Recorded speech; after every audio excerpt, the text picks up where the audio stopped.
সুপ্রিয় ছাত্রছাত্রীরা, আসসালামু আলাইকুম। আশা করি ভালো আছো এবং ভালোভাবে পড়ালেখা চলছে।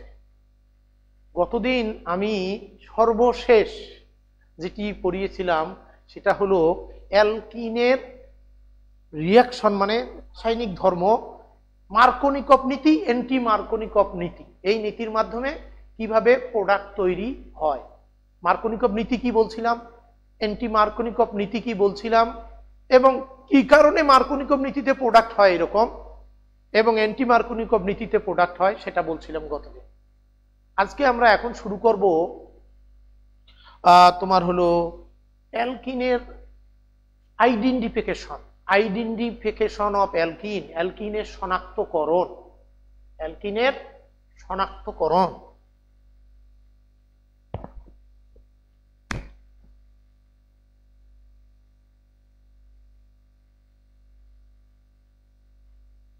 যদিও মুজাহিদ স্যার ওই টপিক্সটা লেখাতে ওখানে ভুল আছে, কারণ আসলে আজকে হওয়ার কথা অ্যালকাইন। এই অ্যালকিন শেষ করে আমরা অ্যালকাইন যাব, কিন্তু উনি গতদিন আজকে উভয় ক্ষেত্রে অ্যালকেন লেখছে। তোমরা ওটা ছিলই, তোমরা জানো যে অ্যালকেন অনেক আগে শেষ হয়ে গেছে। আজকে হবে অ্যালকিন এবং অ্যালকাইন, অ্যালকিনের শনাক্তকরণ।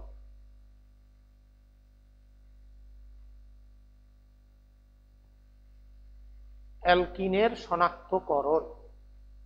এই অ্যালকিন আমরা জানি এটা কার্যকারীমূলকেই, অর্থাৎ দ্বিবন্ধন ত্রিবন্ধন যারা থাকে তাদেরকে আমরা অসম্পৃক্ত যৌগ বলি। অসম্পৃক্ত যৌগ। আর এই অসম্পৃক্ত যৌগ অ্যালকিনের শনাক্তকরণ, এর আরেকটা নাম অসম্পৃক্ততার পরীক্ষা, আনস্যাচুরেশন টেস্ট। Unsaturation test. কলমটা এরকম হচ্ছে কেন? Unsaturation test.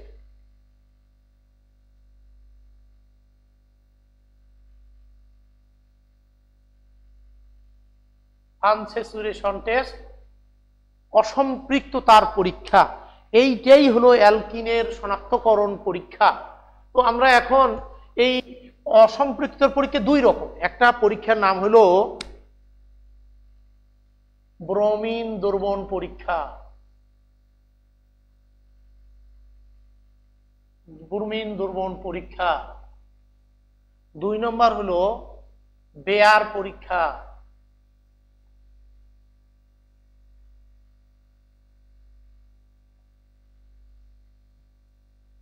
বেয়ার পরীক্ষা, বেয়ারস টেস্ট, বেয়ার পরীক্ষা। এই দুই পরীক্ষার মাধ্যমে আমরা অ্যালকিন বা অসম্পৃক্ত যৌগ শনাক্ত করব। স্যার, অসম্পৃক্ত যৌগ তো দুই প্রকার, ইন এবং আইন। হ্যাঁ, এই অসম্পৃক্ততার পরীক্ষাতে ইনও করা যায়, আইনও করা যায়। তাহলে ইন আর আইনের আমরা পার্থক্য করব কেমনে? তো সেই পার্থক্যটা আমরা আইনে গিয়ে দেখাবো। আপাতত আমরা এন মানে অ্যালকেন থেকে ভিন্ন, অ্যালকেন থেকে আলাদা করা যায়। এই জন্য কিভাবে করা যায়? এই দুইটা পরীক্ষার মাধ্যমে এন থেকে ইন আলাদা করব। সেই পরীক্ষা ব্রোমিন দ্রবণ পরীক্ষা। ব্রোমিন দ্রবণ পরীক্ষা। দেখো, ব্রোমিনের রং বা কালার হলো টকটকে লাল। টকটকে লাল। লাল। কার্বন টেট্রাক্লোরাইড তোমার হলো কালারলেস সলভেন্ট, কালারলেস, পানির মতো। Carbon tetrachloride colourless solvent. তাহলে বলো তো, ব্রোমিনের কালার আছে, কার্বন টেট্রাক্লোরাইডের কালার নাই। আর কালারলেস সলিউশন যারা, সলভেন্ট যারা, তারা যে কালারেই তাদেরকে দেওয়া হয় তারা সেই কালার ধারণ করে। তার মানে আবার বলছি, ব্রোমিনের নিজস্ব কালার টকটকে লাল, কার্বন টেট্রাক্লোরাইড বর্ণহীন দ্রাবক। কার্বন টেট্রাক্লোরাইডের মধ্যে যখনই ব্রোমিন দেব তখন কালারটা হবে লাল, টকটকে লাল, টকটকে লাল। তো এখন এইটাই বলছি, দেখো, ইথিন যে কোনো alkyne now, ethene, bromine in carbon tetrachloride. Carbon tetrachloride এটা ব্রোমিন দ্রবণ পরীক্ষার রিয়াজেন্ট বা বিকারক। ব্রোমিন দ্রবণ পরীক্ষার বিকারক বা রিয়াজেন্ট বিক্রিয়া করে সঙ্গে সঙ্গে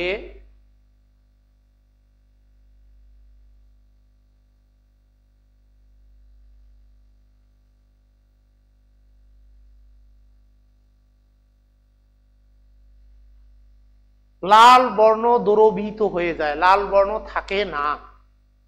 যদি লাল বর্ণ না থাকে তাহলে বলবো অসম্পৃক্ত যৌগ, আর যদি লাল বর্ণ লাল থেকে যায় তাহলে সম্পৃক্ত যৌগ, অসম্পৃক্ত যৌগ না। ব্রোমিন দ্রবণ পরীক্ষার নেট রেজাল্ট। দুটি টেস্ট টিউবে টিচার তোমাকে টেস্ট টিউবে লেবেল বিহীন টেস্ট টিউব, লেবেল বিহীন টেস্ট টিউব, অ্যালকেন এবং অ্যালকিন আছে, তুমি কিভাবে এদের শনাক্ত করবে? লেবেল বিহীন টেস্ট টিউব,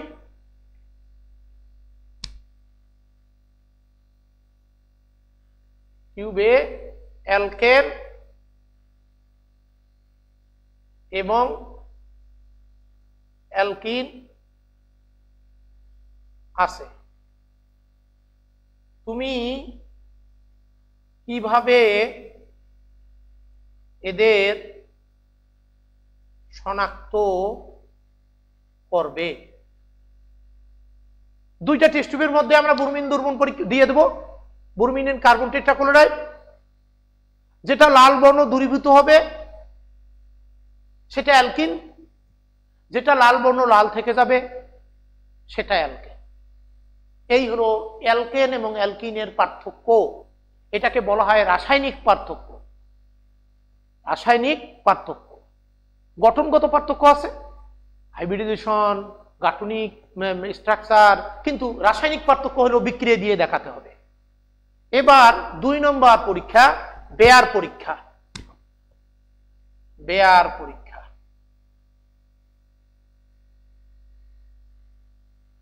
বেয়ার পরীক্ষা। ক্ষারীয় পটাশিয়াম পারম্যাঙ্গানেট, পটাশিয়ামের পারম্যাঙ্গানেটের কালার বেগুনি, আমরা কেউ বলি গোলাপি, কেউ বলি বেগুনি, তুমি বইয়ে আছে বেগুনি, বেগুনি নাও।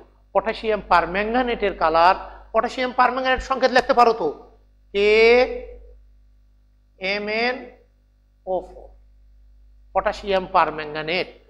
ক্ষারীয় দ্রবণ, তার মানে ক্ষার, পটাশিয়াম হাইড্রোক্সাইড। বিক্রিয়া করে যুক্ত হয়ে ক্ষারীয় পটাশিয়াম পারম্যাঙ্গানেট, 2% পটাশিয়াম পারম্যাঙ্গানেট। এগুলো আমরা অনার্স 3rd ইয়ারে প্র্যাকটিক্যাল করাই, আমি নিজে করাই, গতবার মানে পরপর কয়েক বছর ধরে করাচ্ছি। এই দিলেই অ্যালকিন মানে অসম্পৃক্ততার পরীক্ষা হয়ে যায়।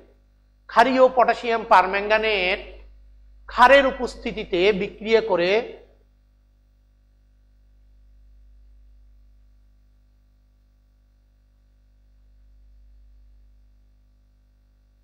ন্যাসেন্ট অক্সিজেন বা জাইমান হাইড্রোজ অক্সিজেন উৎপন্ন করে।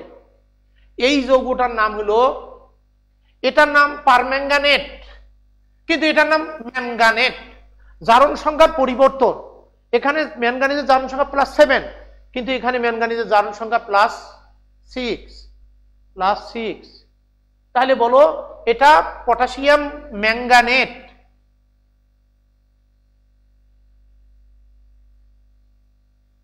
পটাশিয়াম ম্যাঙ্গানেট, পটাশিয়াম, আর এটা পারম্যাঙ্গানেট,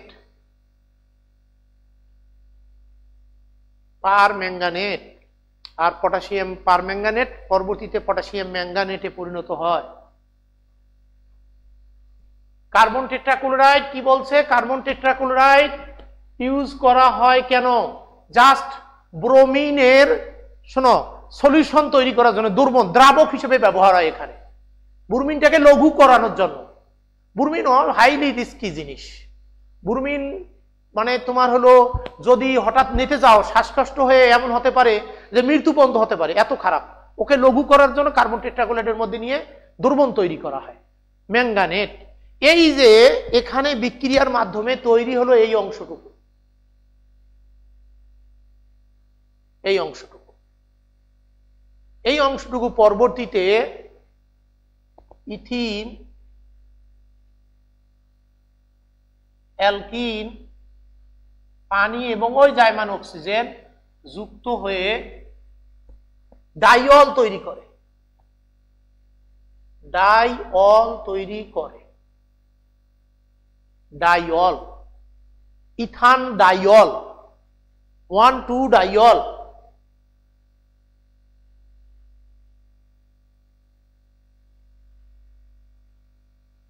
এটার বাণিজ্যিক নাম ইথিলিন গ্লাইকল, বাণিজ্যিক নাম বলা হবে ইথিলিন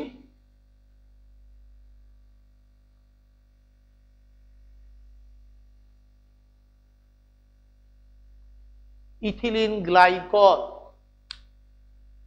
ইথিনের জন্য ইথিলিন গ্লাইকল, পুরপিনের জন্য পুরপিলিন গ্লাইকল, পুরপিলিন গ্লাইকল, ইথিনের জন্য ইথিলিন গ্লাইকল। তাহলে বলো পেয়ার পরীক্ষায় প্রথমে জাইমান অক্সিজেন বা ন্যাচারাল অক্সিজেন তৈরি করে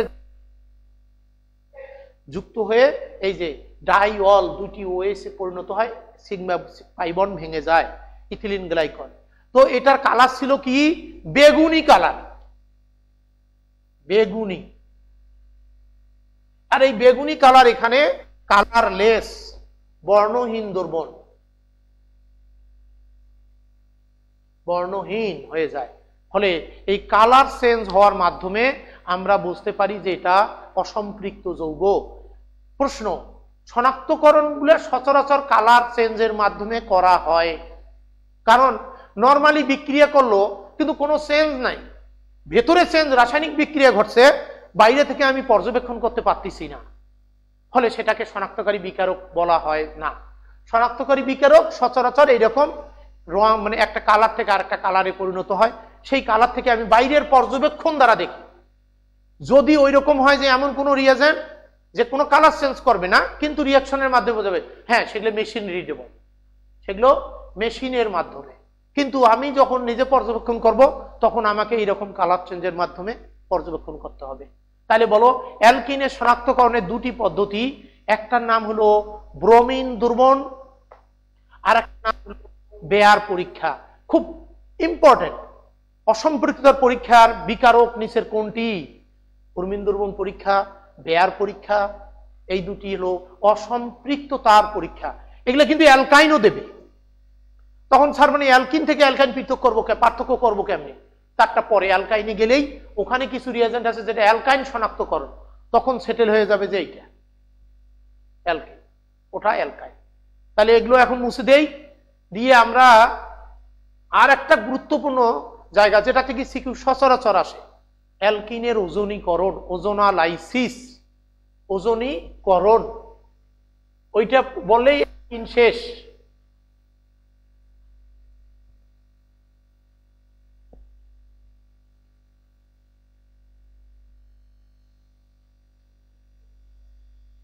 লেবেলবিহীন মানে কোনো টেস্ট টিউবের গায়ে কোনো লেখা নেই, কোনো কিছু লেখা না থাকার অর্থ লেবেল নাই।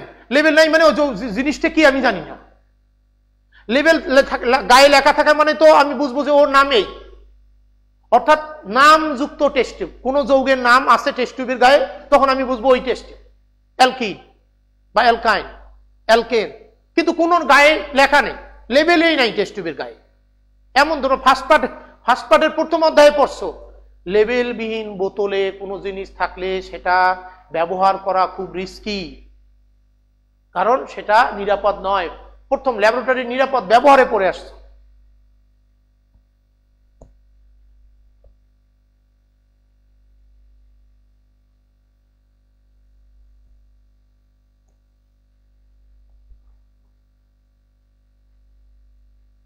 লেবেলবিহীন বুঝছো কি? লেবেলবিহীন মানেই হলো কোনো কিছু লেখা থাকবে না টেস্ট টিউবে, দুইটা টেস্ট টিউবে দুইটা দ্রবণ, কিন্তু কোনটা কি কোনো কিছু লেখা নেই, এইটাই নামই হলো লেবেলহীন, লেবেল নেই, অজানা। আচ্ছা, এবার আমরা যাচ্ছি অ্যালকিনের ওজনীকরণ, ozonolysis. Ozone gas, ozone gas, alkene গুলো কার্বন টেট্রাক্লোরাইডে দ্রবীভূত হলে আমরা কি করি? অ্যালকিন কার্বন টেট্রাক্লোরাইড দ্রাবকে অ্যালকিন নিয়ে ওর মধ্যে ওজোন গ্যাস চালনা করা হয়। ওজোন তোমরা জানো, ওজোন অর্থ 3টি অক্সিজেন। ওজোন, ওজোন সংযোজন বিক্রিয়া, অ্যালকিনে ওজোন সংযোজন বিক্রিয়া, ওজোনালাইসিস।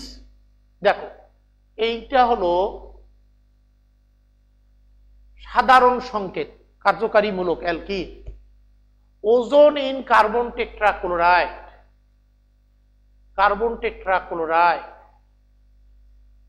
এই কার্বন টেট্রাক্লোরাইড এখানে দ্রাবক, সলভেন্ট। যেই যোগ করব অ্যালকিনে ওজোন যোগ করব, যখনই যোগ করার সঙ্গে সঙ্গে ওজোন অ্যালকিনের পাই বন্ধনকে আক্রমণ করে, করে এই রকম একটা চক্র তৈরি করে।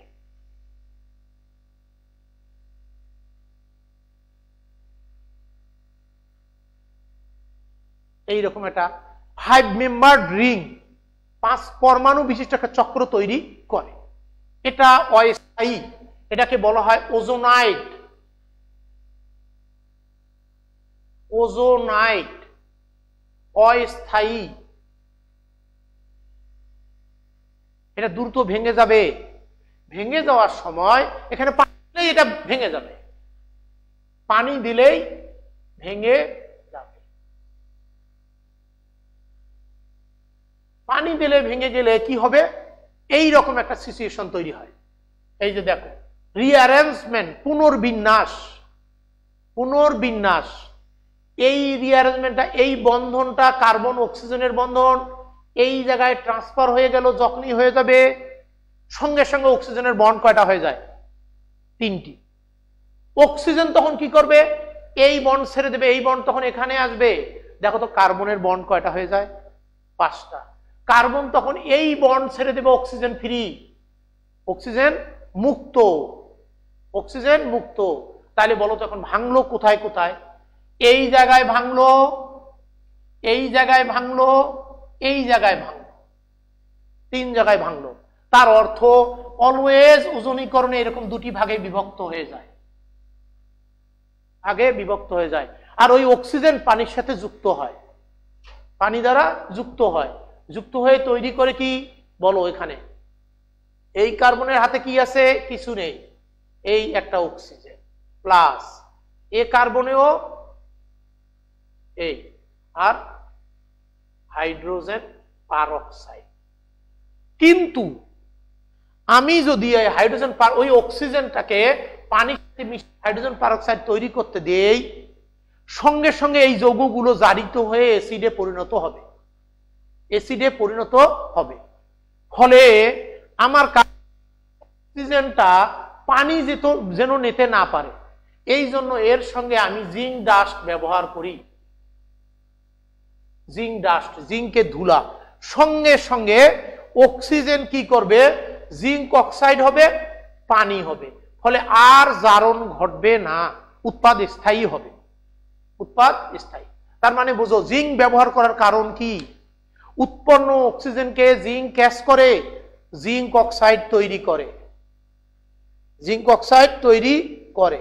জিঙ্ক অক্সাইড যেই হয়ে যায় তখন পানি আর ওই অক্সিজেনের সাথে হাইড্রোজেন পারঅক্সাইডে পরিণত হতে পারে না।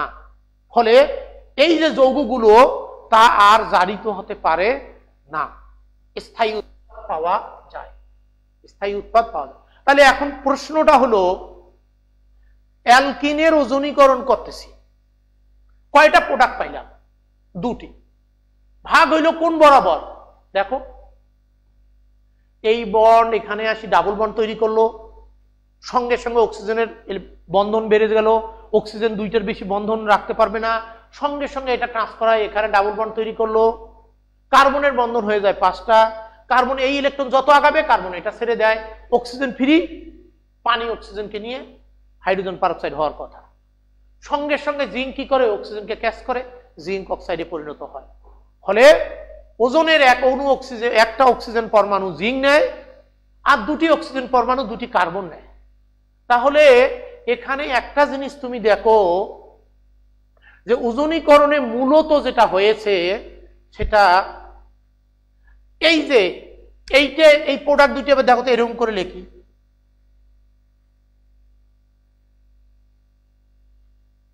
এরকম করে লিখলাম, অক্সিজেন দুইটা সরাইয়া দাও তো, অক্সিজেন দুইটা সরাইয়া দাও তো, দিয়ে কার্বন কার্বন ডাবল বন্ড তৈরি করো তো।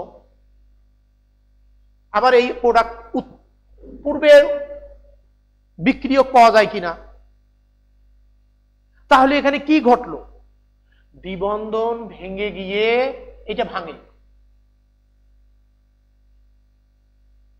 ভাঙে, যেই ভাঙে, ভাঙার সঙ্গে সঙ্গে কার্বনের কয় হাত ফ্রি, 2 হাত ফ্রি প্রত্যেক কার্বনের, প্রত্যেকটা অক্সিজেনের 2 হাত, ফলে 2 হাতে 2টা করে অক্সিজেন যুক্ত হয়ে নতুন উৎপাদ দেয় 2টি।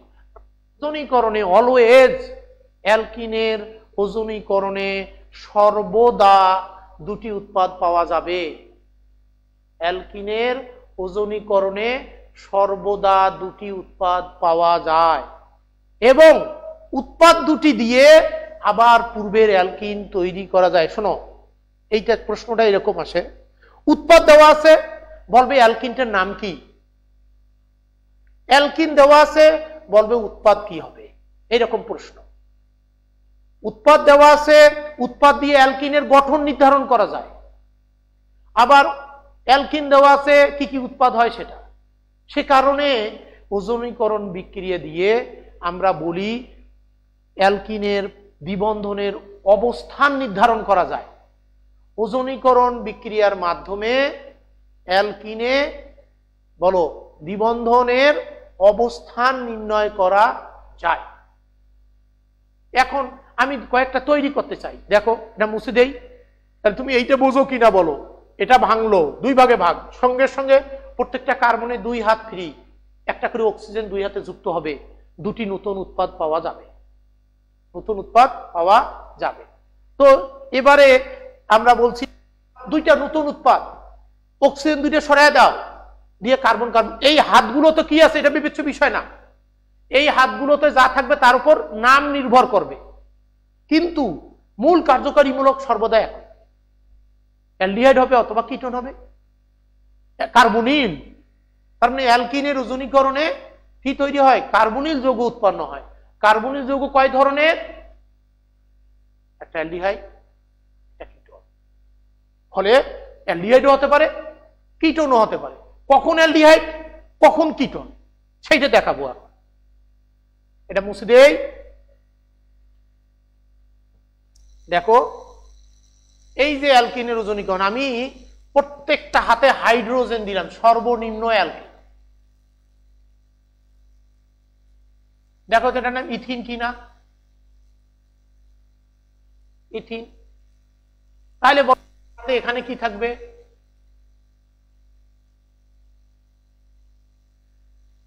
এটাও ইথিন ওজোনাইড, নাম হবে ইথিন ওজোনাইড। অস্থায়ী যৌগ, পুনর্বিন্যস্ত হয়, পুনর্বিন্যাস ঘটে।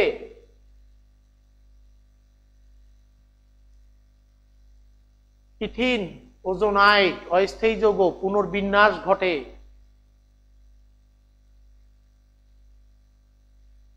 তাহলে ওই হাতে এখন দেখো তো এখানে কি দেওয়া যায়, হাতগুলোতে কি থাকবে,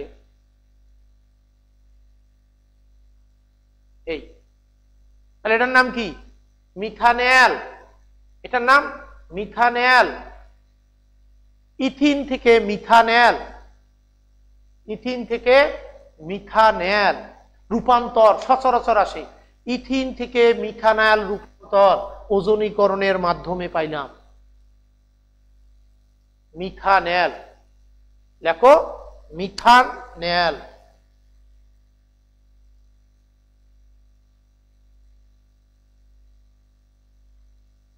মিথানেল, দুটি একই প্রোডাক্ট পাইলাম। কেন জানো, কারণ এই অ্যালকিনটা পূর্তি সময় অ্যালকিন, বহুদিন বলছিলাম পূর্তি সময় কি, দ্বিবন্ধনের উভয় পাশ সমান হলে পূর্তি সময় অ্যালকিন, দ্বিবন্ধনে যুক্ত কার্বনের সাথে গ্রুপগুলো একই হলে পূর্তি সময় অ্যালকিন। ওই যে পূর্তি সময় উৎপাদ, দুইটা একই উৎপাদ পাইছে। কিন্তু যদি তুমি এবার এটা দাও,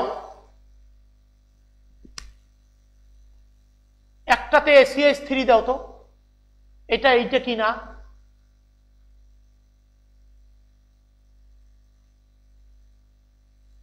এইটা কিনা, ওটা প্রোপিন। দেখো তো প্রোপিনে এইটা প্রতিসম না অপ্রতিসম, প্রতিসম না অপ্রতিসম? দেখো অপ্রতিসম, সঙ্গে সঙ্গে উৎপাদ ভিন্ন, উৎপাদ ভিন্ন। তাহলে এখানে একটাতে মিথাইল আসবে, তাহলে বলো এখানে উৎপাদ একটা কি হবে? ইথানল আর একটা মিথানেল। একটা কি আসবে? ইথানেল আর একটা আসবে মিথানেল। এই হলো তোমার বলো অপ্রতিসম হলে ইথানেল মিথানেল। স্যার তো সবগুলো অ্যালডিহাইডই হচ্ছে, কিটোন কই হলো? কিটোন হতে গেলে শাখাযুক্ত অ্যালকিন লাগবে। কি লাগবে? শাখাযুক্ত অ্যালকিন। শাখাযুক্ত অ্যালকিন দিলাম মুছে। আর একটা দেখি, তুমি যদি মনে করো যে এটাতেও যাও CH3, তাহলে বলো তো এটার নাম বিউটিন 2, এটাও প্রতিসম। যখনই আবার প্রতিসম, তাহলে এবার উভয় এটাও যা পাবো কি ইথানেল, প্রতিসম, তার মানে উভয় একই উৎপাদ পাবো ইথানেল।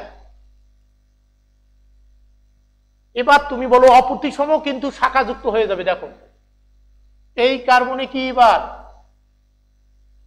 নাম কি যৌগটার? 2 মিথাইল বিউটুইন, 2 মিথাইল বিউটুইন,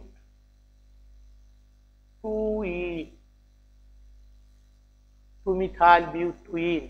শাখা আছে, শাখা থাকলেই কিটোন আসবে, শাখা থাকলেই কিটোন আসবে। দেখো তাহলে এখানেও এই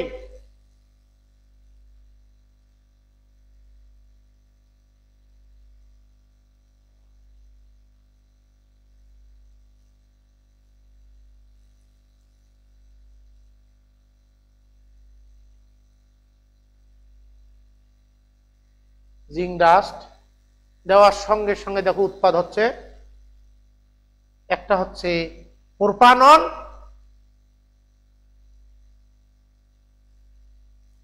আর একটা হচ্ছে ইথানেল।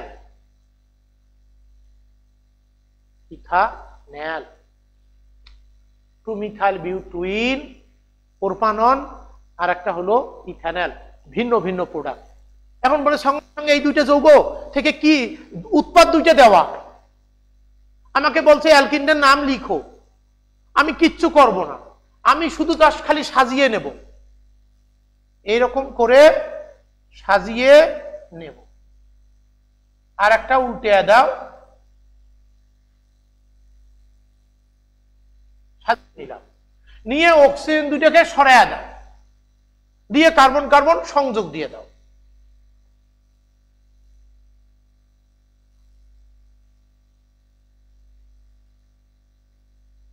দেখো তার মানে অ্যালকিনের দ্বিবন্ধনের অবস্থান আমি বের করতে পারবো।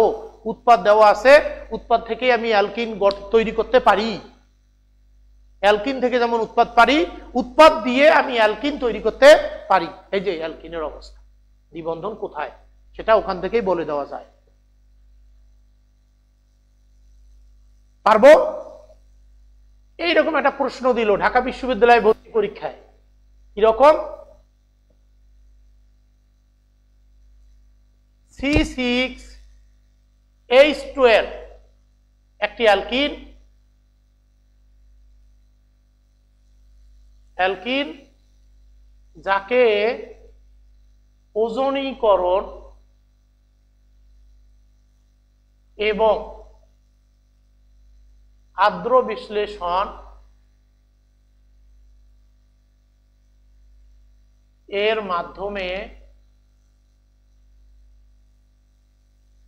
মাধ্যমে প্রোপানন এবং প্রোপানেল পাওয়া যায়।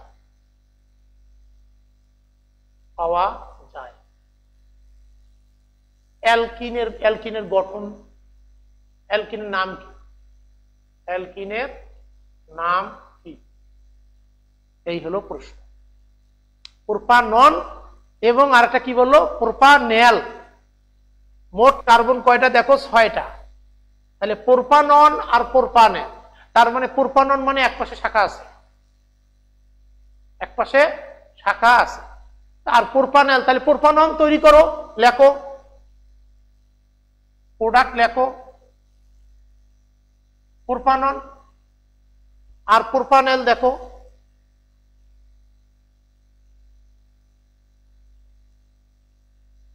এই প্রোপানেল, এটা প্রোপানন, ওটা প্রোপানেল।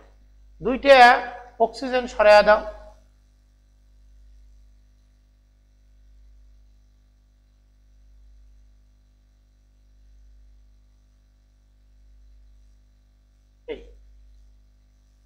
যৌগটার নাম কি এখন বলো? 2-মিথাইল পেন্ট 2-ইন, 2-মিথাইল পেন্ট 2-ইন, 2-মিথাইল পেন্ট 2-ইন। পারবো? 2-মিথাইল পেন্ট 2-ইন। এই হলো তৈরি, মানে তোমাকে অ্যালকিনের নাম তৈরি করা যায়। তার মানে অ্যালকিন থেকে আমি কি করতে, ওজনিক কি করতে পারি? অ্যালকিনের গঠন নির্ধারণ করতে পারি, দ্বিবন্ধনের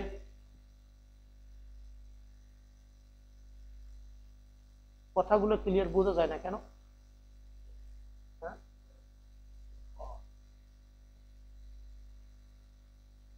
এখন চেষ্টা করো, দেখো এখন বোঝা যাবে, কারণ এখানকার প্রবলেম নেই, তোমার মোবাইলের প্রবলেম হতে পারে। আচ্ছা, আমরা অ্যালকিন শেষ করলাম, আমরা চলে যাচ্ছি এখন অ্যালকাইন। কাইন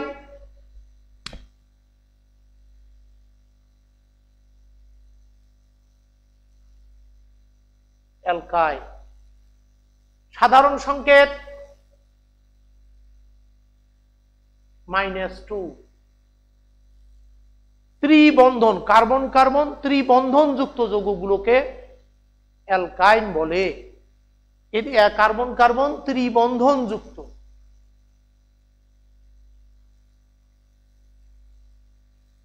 ত্রিবন্ধন যুক্ত হাইড্রোকার্বন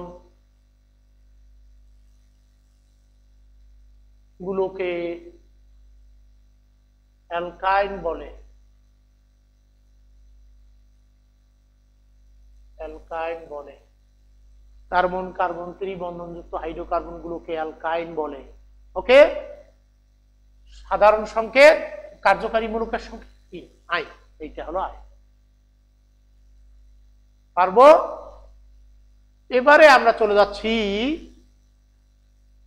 এর প্রিপারেশন, প্রস্তুতি, কিভাবে অ্যালকাইন তৈরি করব।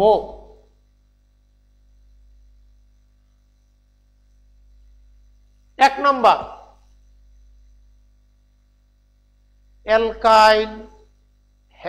অ্যালকাইল হ্যালাইড হতে ডাইহ্যালাইড হতে সন্নিহিত ডাইহ্যালাইড, সন্নিহিত বহুদিন বলছিলাম vicinal dihalide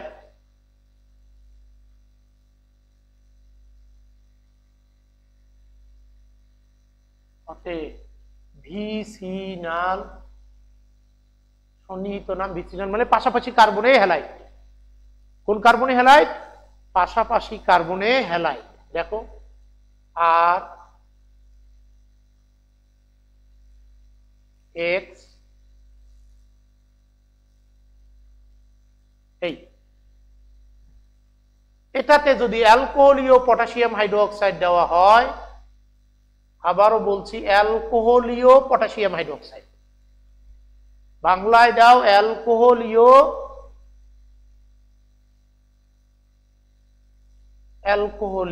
potassium hydroxide, LC dot লেখলেই যথেষ্ট।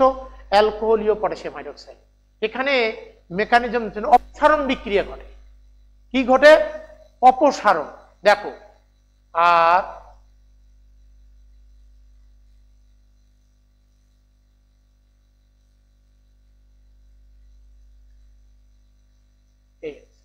এই এই এক হাইড্রোজেন হ্যালাইড একবার অপসারণ হবে, আর এখনো হাইড্রোজেন হ্যালাইড এখান থেকে আরেকবার অপসারণ হবে, দুই হাইড্রোজেন হ্যালাইড অপসারিত হয়ে তৈরি করবে triple bond plus hydrogen halide. Hydrogen halide একবার হাইড্রোজেন হ্যালাইড এক কার্বন থেকে হাইড্রোজেন, এক কার্বন থেকে হ্যালোজেন অপসারণ, একটা পাই বন্ধন, আর একবার আর একটা হাইড্রোজেন থেকে হ্যালোজেন থেকে অপসারণ, আর একটা পাই বন্ধন, ফলে ওই যে দেখো অ্যালকাইন তৈরি হলো। আর এর মান CH3 দাও, propyne, R is equal to H দাও, ethyne. R is equal to যদি H দেই তাহলে কি হবে, আর এর পরিবর্তে আর ইজ ইকুয়াল টু যদি H দেই তাহলে হবে ইথাইন, যদি CH3 দেই প্রোপাইন। প্রোপাইন তোমার ইচ্ছা, ইথাইন প্রোপাইন। তুমি স্যার বিউটাইন তৈরি করবো, করো, CH3 CH2 দাও, বিউটাইন। জেনারেল রূপ সৃজনশীলের নিয়মেই হলো এটা। একটা তুমি সিস্টেম জানবে, যদি জানো তুমি আর এর মান বিভিন্ন সময় বিভিন্নটা বসাতে পারবে, বিভিন্ন ধরনের উৎপাদ পাওয়া যাবে। এটাই হলো সৃজনশীলের সিস্টেম। প্রত্যেকটা আলাদা আলাদা মুখস্থ করার তোমার কারণ নেই। তুমি সিস্টেম, তুমি একটা জেনারেল ফর্মুলা জানবে, জেনারেল রিঅ্যাকশন জানবে, তুমি উৎপাদগুলো পেয়ে যাবে, মান বসাবে, উৎপাদ পাবে। মান বসার যোগ্যতা থাকতে হবে। 2,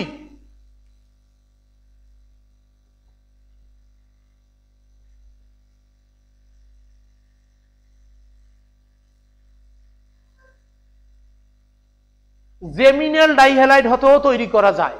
কি জেমিনাল ডাইহ্যালাইড?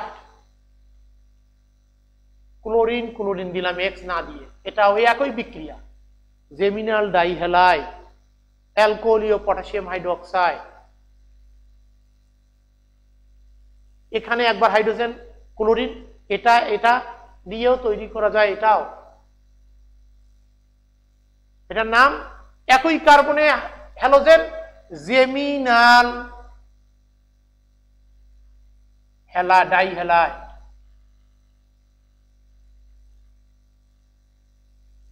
জেমিনাল ডাইহ্যালাইড, অ্যালকোহলীয় পটাশিয়াম হাইড্রোক্সাইড, যদি অ্যালকাইন তৈরি হলো, প্লাস তুমি পটাশিয়াম ক্লোরাইড দিয়ে দাও, পটাশিয়াম ক্লোরাইড, যদিও হাইড্রোজেন হ্যালাইড বলে আসলে পটাশিয়াম ক্লোরাইড প্লাস পানি, পটাশিয়াম ক্লোরাইড প্লাস পানি দেখানো হয় হাইড্রোজেন হ্যালাইড। আচ্ছা, তাহলে মুছে দেই। এবার 3 নম্বর, টেট্রাহ্যালাইড হতে, অ্যালকাইল টেট্রাহ্যালাইড হতে, অ্যালকাইল টেট্রাহ্যালাইড হতে, অ্যালকাইল টেট্রাহ্যালাইড হতে, অ্যালকাইল টেট্রাহ্যালাইড হতে। অ্যালকাইল টেট্রাহ্যালাইড কিভাবে লিখবো?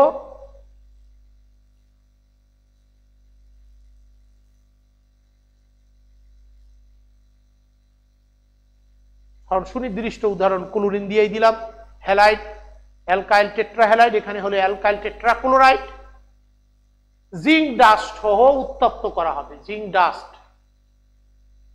যদি উত্তপ্ত করি তাহলে জিঙ্ক ক্লোরাইড তৈরি হবে এবং 4টে হ্যালোজেন সবগুলো জিঙ্কের সাথে যুক্ত হয়ে যাবে, জিঙ্ক ক্লোরাইড। এই তাপ, অ্যালকাইল টেট্রাহ্যালাইড, জিঙ্ক ডাস্ট দিলে জিঙ্ক ক্লোরাইড দিছে। এবার গুরুত্বপূর্ণ একটা, নরমালি প্রশ্নটি দেওয়া হয়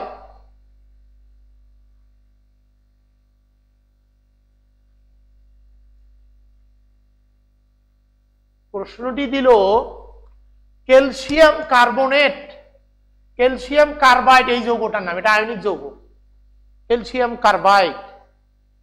যদিও বইয়ে সমযোজী বন্ধন দেখায়, আসলে সমযোজী না, এটা আয়নিক। ক্যালসিয়াম কার্বাইড পানির সাথে বিক্রিয়া করে ইথাইন গ্যাস উৎপন্ন করে, প্লাস ক্যালসিয়াম হাইড্রোক্সাইড তৈরি করে। তোমরা ফল পাকার কথা শুনেছো স্টুডেন্টরা, যে কার্বাইড দিয়ে ফল পাকায়, এই সেই কার্বাইড।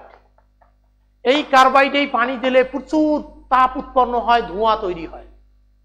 এই কার্বাইড গুলো নিচে বিছিয়ে দেয়, উপরে ফল দেয়, উপর থেকে পানি ছিটানো হয়। পানি ছিটালে এই কার্বাইড পানির সাথে প্রায় পেলেই প্রচন্ড রিয়াকশন হয় এবং এটা বিস্ফোরকের মতো অনেকটা বিক্রিয়া করে, প্রচুর করে ইথাইন গ্যাস তৈরি করে, ক্যালসিয়াম হাইড্রোক্সাইড উৎপন্ন হয়।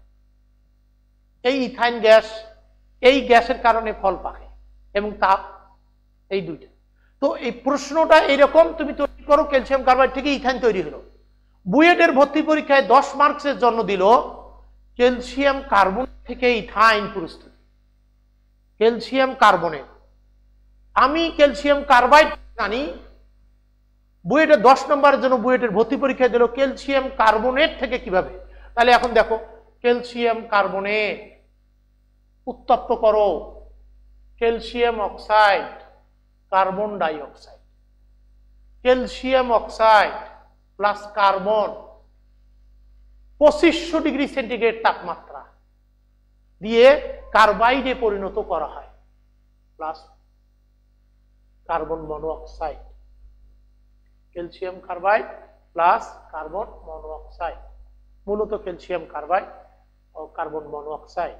এই তো কার্বন ডাই অক্সাইডও হয়ে যেতে পারে, কিন্তু এইটা হলো আমার এখানে মূল। এই ক্যালসিয়াম কার্বাইড পরবর্তীতে পানি দিলে গ্যাস তৈরি করে ক্যালসিয়াম হাইড্রোক্সাইডে পরিণত হয়। তা আমরা মূলত এই ক্যালসিয়াম কার্বনেট থেকে তাপ দিলাম ক্যালসিয়াম অক্সাইড, ক্যালসিয়াম অক্সাইড পরে কার্বনের সাথে যুক্ত হয়ে তৈরি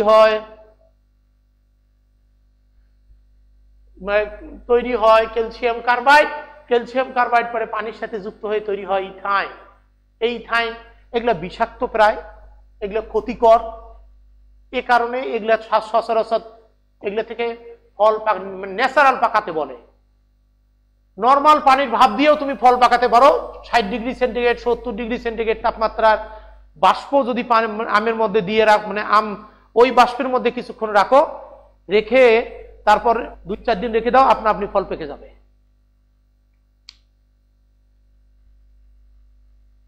এবার অ্যালকাইন প্রস্তুতি, আমি ইথাইন বললাম, ও আগের গুলো অ্যালকাইন বলছি।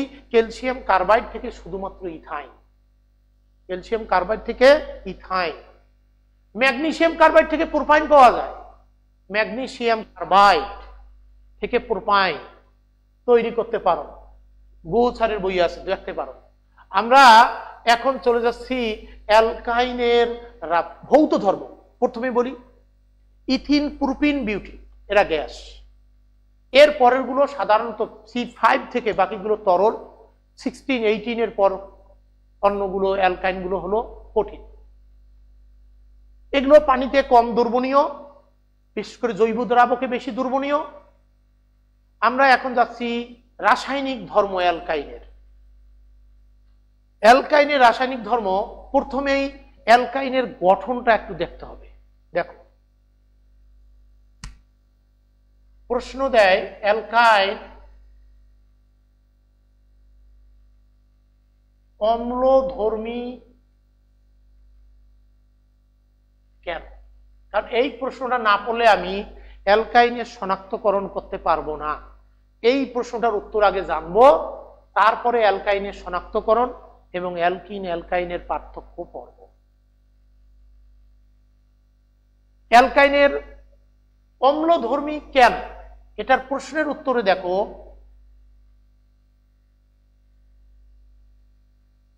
এটা হলো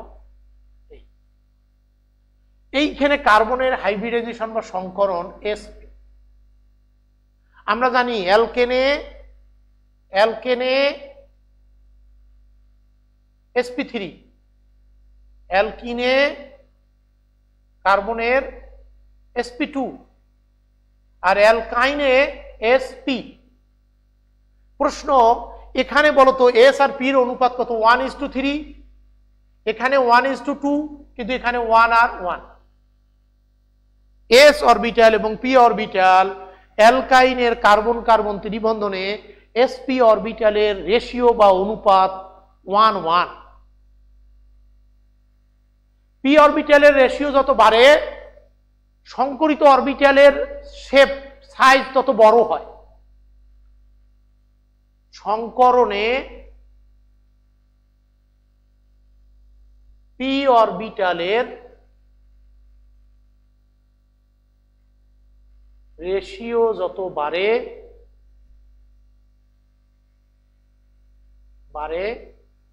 সংকরিত অরবিটালের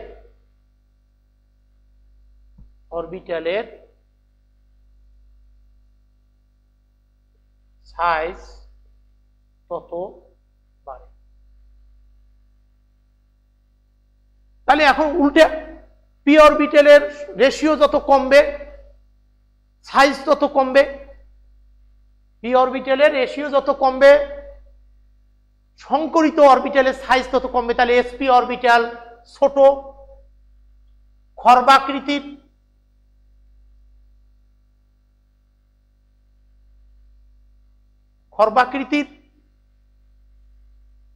এবার তুমি একটা কথা বলো, এস ক্যারেক্টার বেশি। এস ক্যারেক্টার বেশি হওয়া মানে এস অরবিটাল আমরা জানি কার্বন নিউক্লিয়াসের কাছাকাছি থাকে। এস অরবিটাল ক্ষুদ্র গোলাকার এবং নিউক্লিয়াসের কাছাকাছি থাকে। এস ক্যারেক্টার যত বাড়বে তাহলে নিউক্লিয়াসের কাছাকাছি বন্ধন, এই এসপি সংকরিত অরবিটালের শেয়ারের যে বন্ধন, কার্বন এবং হাইড্রোজেনের বন্ধন, সেই বন্ধনের ইলেকট্রনগুলো কার্বন নিউক্লিয়াসের কাছাকাছি যাবে। চিত্রটা অঙ্কন করি, এক পাশের চিত্রটা দেখাই।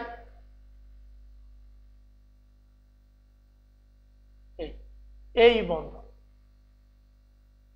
এই ইলেকট্রনগুলো, এই অরবিটালটা যত ছোট হবে কার্বন নিউক্লিয়াস ইলেকট্রন কার্বনের দিকে ধাবিত হবে।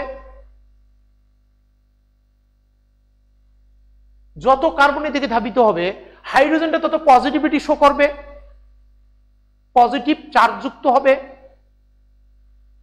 আবার বলো কি বললাম, যে ত্রিবন্ধনযুক্ত কার্বনের এস ক্যারেক্টার বেশি। এস ক্যারেক্টার, এস চরিত্র যত বেশি হয় এস অরবিটাল খর্বাকৃতির এবং ছোট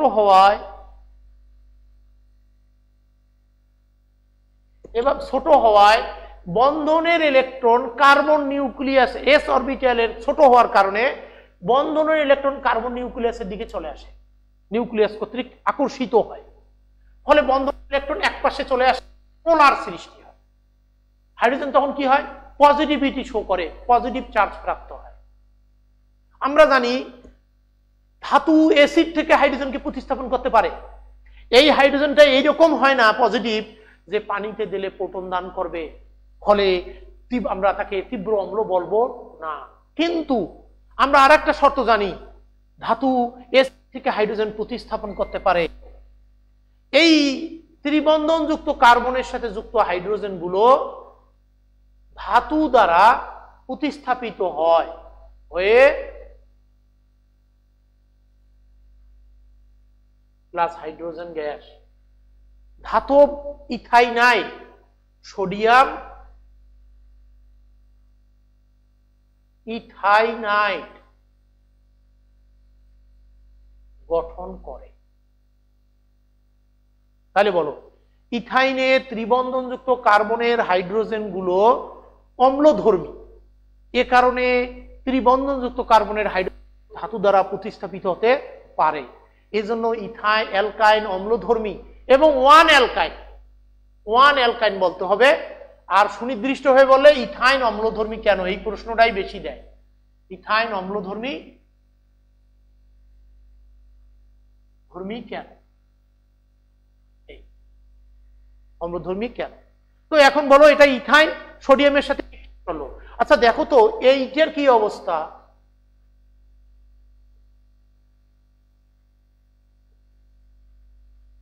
ত্রিবন্ধনযুক্ত কার্বন,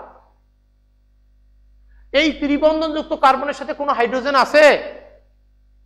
হাইড্রোজেন নেই, হাইড্রোজেন নেই। তাহলে ধাতু দ্বারা প্রতিস্থাপিত হবে হাইড্রোজেন, তার মানে এই যে এটা, এই বিক্রিয়াটা হবে না। সেজন্য বলা হচ্ছে ওয়ান অ্যালকাইন। দেখো আবার এটা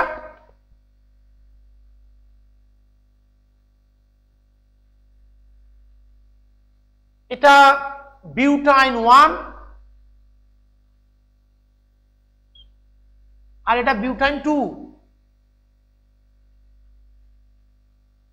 বিউটাইন 2 ত্রিবন্ধনযুক্ত কার্বনের সাথে কোনো হাইড্রোজেন নেই, ফলে সোডিয়াম দ্বারা বিক্রিয়া করবে না। কিন্তু দেখো তো বিউটাইন 1 ত্রিবন্ধনযুক্ত কার্বনের সাথে একপাশে হাইড্রোজেন আছে কিনা, ফলে এই বিক্রিয়াটা হবে।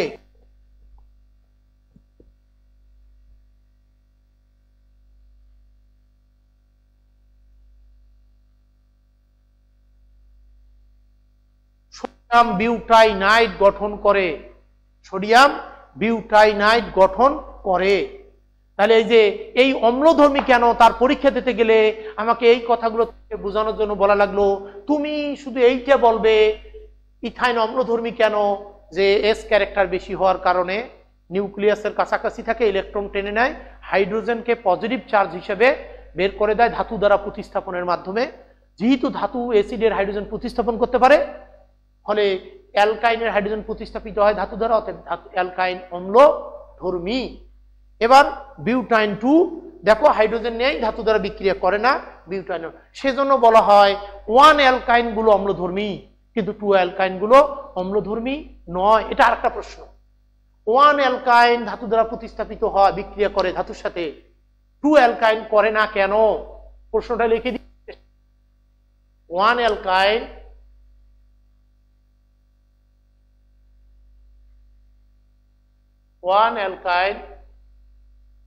ধাতুর সাথে 1 অ্যালকাইন ধাতুর সাথে বিক্রিয়া করে,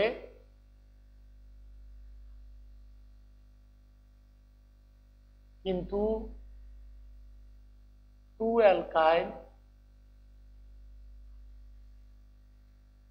বিক্রিয়া করে না কেন? 1 অ্যালকাইন ধাতুর সাথে বিক্রিয়া করে কিন্তু 2 অ্যালকাইন করে না কেন? এই উত্তর। আমরা আগামী দিন অ্যালকাইনের পানি সংযোজন বিক্রিয়া পড়াবো, খুব গুরুত্বপূর্ণ এটা।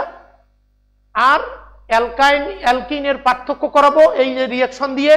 তার জন্য যেহেতু এগুলো এই বিক্রিয়াগুলো কোনো কালার চেঞ্জ হবে না, তো কালার চেঞ্জ না হলে আইডি শনাক্তকরণ বিক্রিয়া না।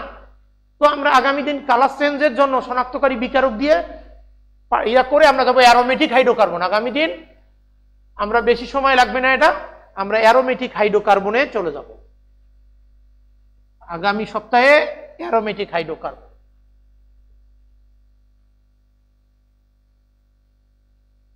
ধন্যবাদ।